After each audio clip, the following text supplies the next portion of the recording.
The jaws that drop when I tell them how abnormal my childhood was, the eyes that are buck wide open. They can't believe that something so glorious came from. That something so beautiful came from. That something so divine came from that. The follow-up question is, how did you? How did you? How did you come back from your ashes? And then I go on to tell a story of how I had to become the phoenix that rose from everything that burned me down. How I had to heal from everything that I felt was holding me back. Now I have to explain how what you see right here is possible. That's how Instagram happened. All I do is tell y'all what I did. That's literally all I do. I had to confront the shame I felt about where I came from. I had to confront the shame that I felt, not about what I did, but it was what somebody did to me. I didn't ask for a lot of the things that was in my bag, but they were there. What was stopping me from sending that invoice? They eventually got the invoice, by the way, okay? We had the workshop, it was glorious. What was stopping me from sending the invoice? Who are you? Who are you to charge?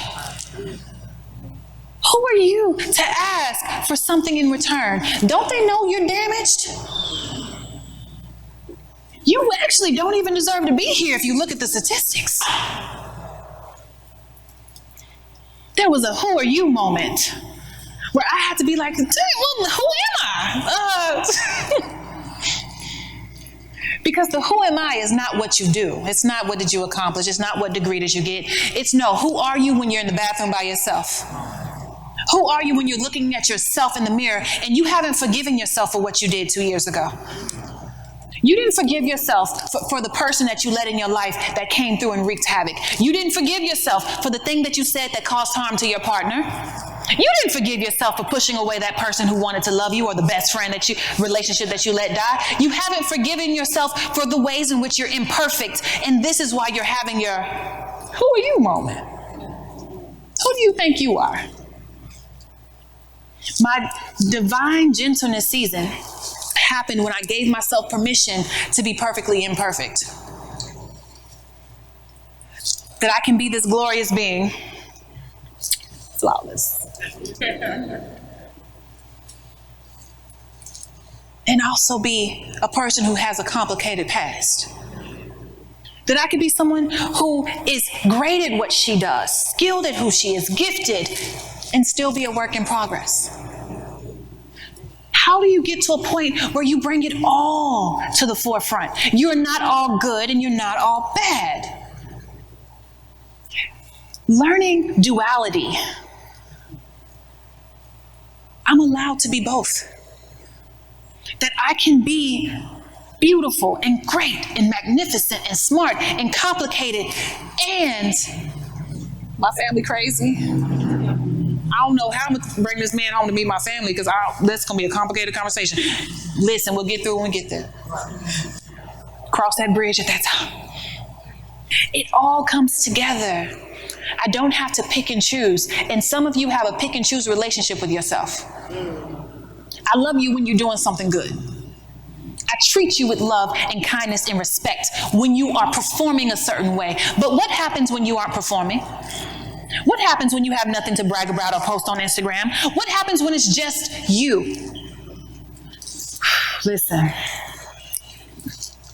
you will have seasons where nothing good is going on in your life, where you have nothing to brag about, nothing to post about, nothing to say, look at who I am and what I've done. You will have seasons of non-accomplishment to show you what you really believe about yourself. Who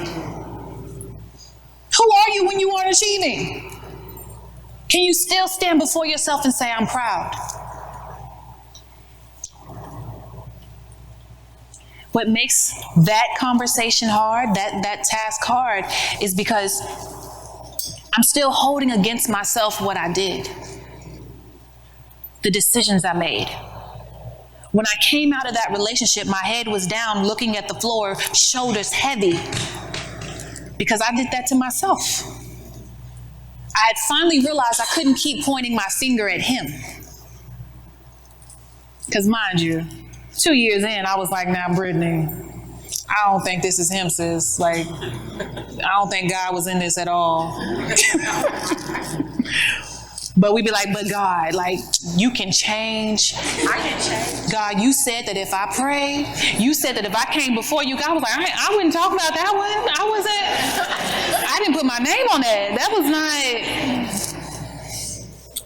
I had to take responsibility for the fact that you did that. And the shame that comes with knowing that I did it? You mean to tell me I broke my own heart? I disappointed myself. It wasn't my mama. I can't blame her no more. It wasn't daddy. Like, it was societal reform, racism, something. It was something other than me. The shame that comes with realizing it was me. I did it. Divine gentleness comes when you reach a point when you're willing to say, I forgive you. Mirrors up.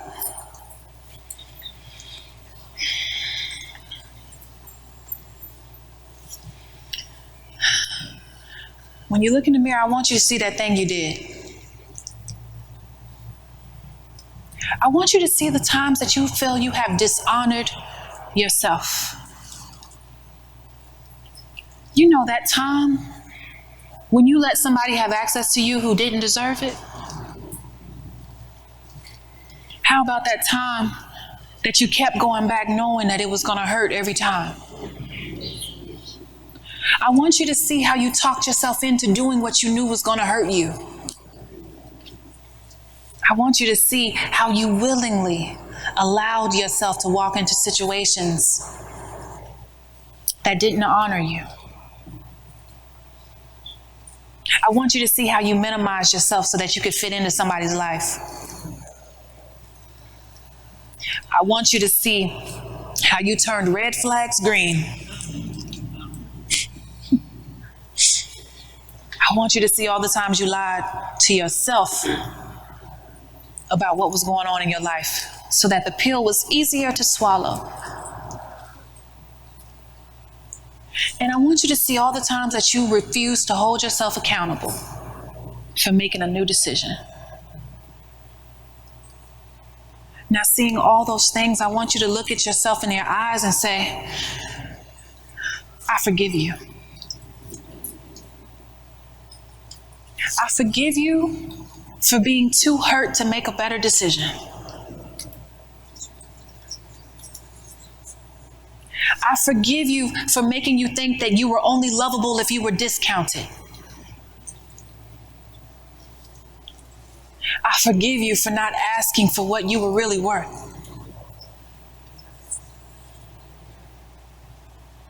I forgive you for sacrificing me for somebody else.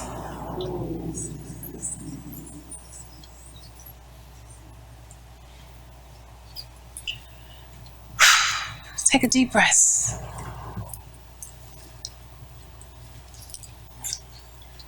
Forgiveness is one of the more powerful tools that I still use today. That makes it easier for me to digest when I'm human. That makes it easier for me to digest when I'm having imperfect moments. The hard thing about forgiveness is realizing that forgiving doesn't mean I forgot.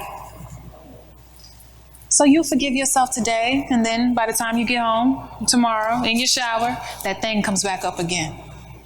That memory, that situation. For some of y'all, it's going to call you because you didn't block the number like you were supposed to. I told y'all, block came from Jesus. Okay? He was trying to help some of y'all. It's going to come back up. And when that thing rises up again, still forgive you. When that thing rises up again, I still want you. I had to get to a point where I was willing to say, I want you even on your worst day. I want you on your best behavior and on the, you're working on that over there. I want you even in your imperfections, because I'm not going to allow your shortcomings to blind me from your greatness. And very much like someone on the panel said today, you spend more time thinking about the shortcoming than you do thinking about the greatness.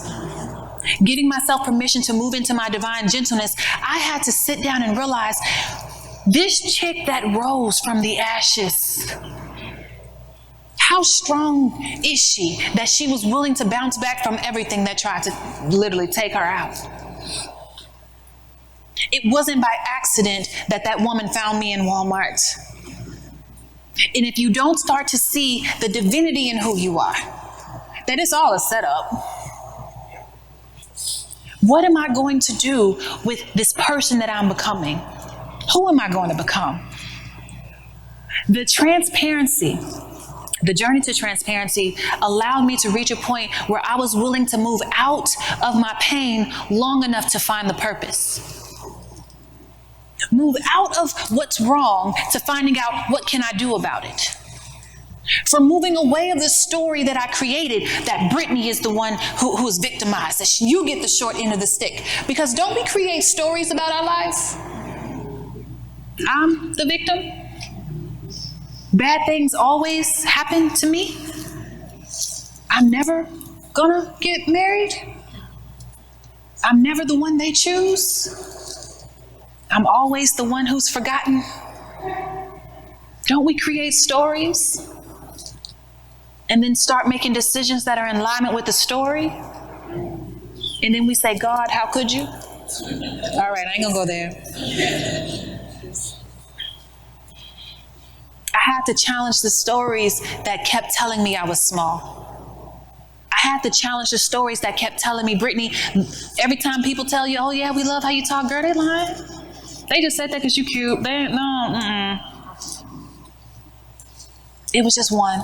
It was just two. And it was easy to dismiss when it was just this person or that person, every now and again.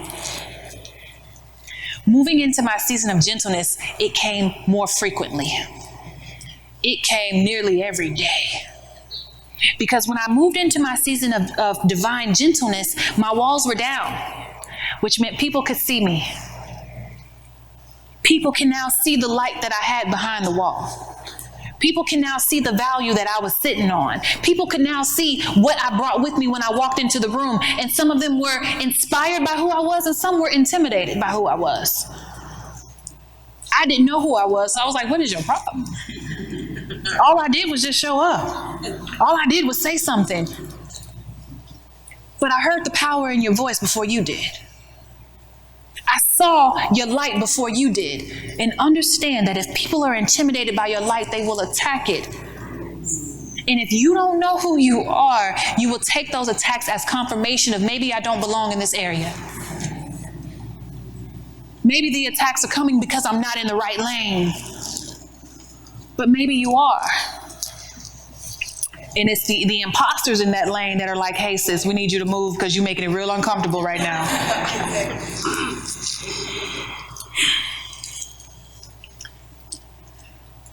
My therapist asked me, Brittainy, are you willing to make some people uncomfortable so that you could be who you are? Because in finding and navigating divine gentleness, I was starting to realize the influence that came with who I was.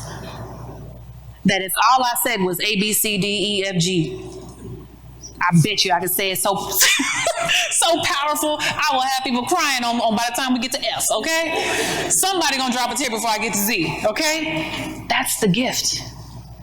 It's gonna work even when I don't want it to work. Are you willing to make people uncomfortable because you've accepted everything you are? What they hate about the season of divine gentleness is the fact that I can't use your past against you anymore. I'm the first one to say, I was there, I did it. I wrote a book about it. It's on Amazon. Would you like to buy it? I will be the first to expose to you who I am. That way you can't use it as ammunition against me later. So when I walk into the room heavy, when I say what I have to say, when I show up red hair and all, I won't be intimidated by the side eye you gave me. Because I gave myself that side eye years ago. Girl, listen, I got over it, you will, it's okay. When I confronted me, it took away your power to control me. So I'm not going to be quiet anymore. I would go into meetings and literally mute myself because I knew, Brittany, every time you speak, people listen to you. Every time you talk, the eyes are on you, and I was so uncomfortable with people's eyes being on me because what are they looking at? When I found out I was something to be looked at, scars and all, that's where my power came from.